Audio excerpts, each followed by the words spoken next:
something's on it, something's on it, something's on it. Did you see that line? That line all the way across there. Every time I twitch it, it starts about right there and it goes on the top of the water all the way over there.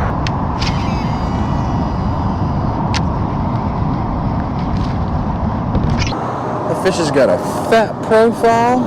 It's got thick meat.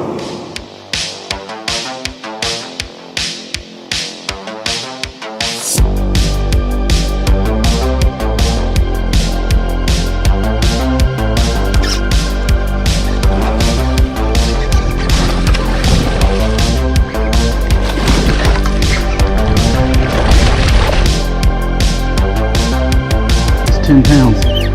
It's 10 pounds. It's 10 pounds. There it is. 10 pounds. 1 ounce. 10 pounds. Look at that, guys, huh? Look at that one. Another good one. Alright, girl. Holy crap! Look at that! Oh, my camera was on. Jesus, Mother Mary of God. Did someone see that? Oh my God! Man, I got slipped.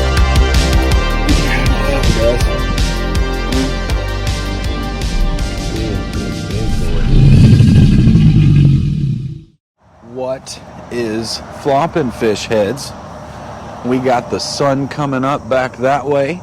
We got the moon still up this way. Yesterday, I came to this retention pond on the way home, and I dropped my kayak in for about 30 minutes. I lost one way over 6 pounds, missed one probably around the 4-pound range, but then this happened. The wake that comes off of this fish is very, very large. He is well over 8 pounds. I believe he's in the 9 to 10 pound range, but we have come back today. I cannot suggest in the state of Florida that you launch your kayak in any body of water that looks like this that you're not aware about prior to going out there in the dark, because gators, that's their time to get you. I'm not worried about a gator at all during the day. When it's dark, that's when they can cause you problems. I don't see any movement yesterday. There was a lot of movement when I got here, but it was in the middle of the day. During the full moon, the new moon, middle of the daytime, if you can stand the heat, you can tag some big fish. Oh man, something big just bounced right out in the middle out there. Keep my voice down a little bit here. That's one thing I had to get used to trying to film for a YouTube channel here, is talking. Because I try to stay quiet as much as possible while fishing.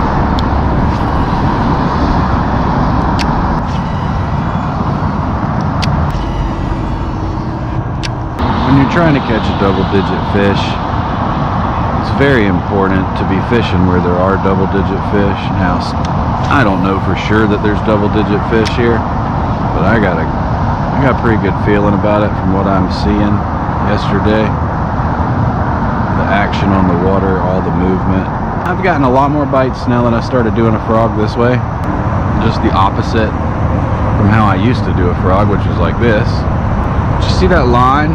That line all the way across there. Every time I twitch it, it starts about right there and it goes on the top of the water all the way over there. And it gives your frog away a little too easy. And if you can cast it out there and keep your line out of the water, now you suddenly don't have that issue no more. If you look out there, you don't see that line.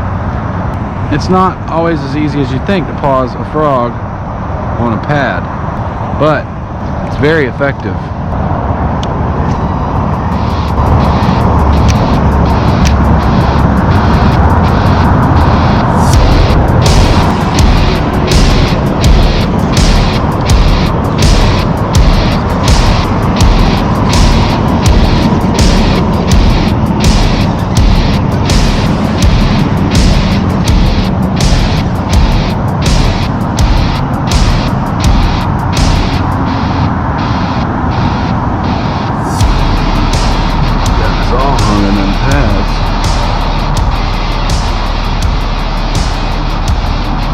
This little guy, huh? Get this little guy hung on that pad.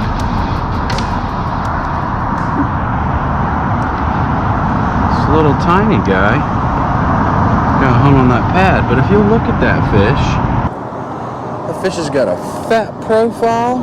He's got thick meat. He's not as fat as you would think, but there's no crustaceous parasites. There's no yellow grub. There's no infection whatsoever. That is a clean, pretty fish. Now, I truly believe in this body of water, there is a trophy bass.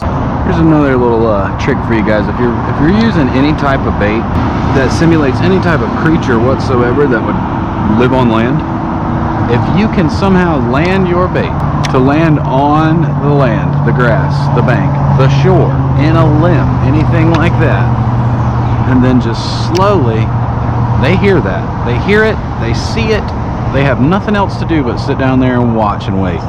Now, they just seen something jump off of a tree into the water, and now it's got to go. It's got to get out of there because it does not belong in the water. That sometimes can get you a strike faster than just casting somewhere and starting to reel. Yeah, yesterday that one fish came after my easy plopper, and then he bailed right when he seen front of my kayak. But when he took off, he stayed and swam around these pads and stuff for a little bit. And let me tell you, that was a big fish. With a kayak, especially if you stay sitting down, you can get way closer to big fish. Sometimes I'll see big bass take off right as the tip of my kayak gets over the top of them because I've been so quiet. When hunting for a double-digit fish, I'm not sure what state you live in, obviously, but in states like our state, we have something called the Trophy Catch program. It's an incentive-based program to catch largemouth bass of trophy size so that FWC can keep an idea of how many trophy bass there are in different fisheries. Now, there's going to be a lot of areas on there that, oh shit.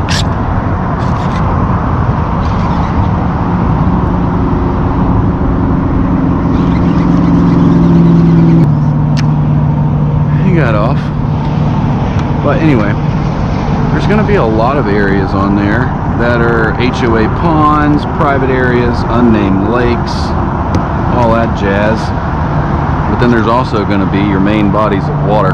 Now, when choosing these, once again, if I were you, I would cross-reference the Trophy Catch program and the FishBrain app. Click the leaderboard link on whatever body of water you'd like to look at, and it'll tell you the largest bass. You can filter by species, all that stuff. FishBrain is a good tool. It's a real good tool to have. It allows you to pull up a body of water and basically see some pictures of what the body of water looks like, see the type of fish that's coming out of there, the quality of fish that's coming out of there, and how many people roughly are fishing there, because you know, maybe 10 to 20% of anglers have FishBrain, and of that 10 to 20%, not everyone posts their stuff. Like, I don't even post all my stuff on there, only the big good ones I post in there. But you use FishBrain, Trophy Catch, and Google Maps, and you can pretty much get a good idea of what every body of water looks like way before you spend your time driving out there. But once you find those bodies of water that you are certain that there's that double-digit fish in, that's when you go out and apply everything you know to largemouth bass. And one of the best ways to catch trophy bass is to remember that these fish are an apex predator.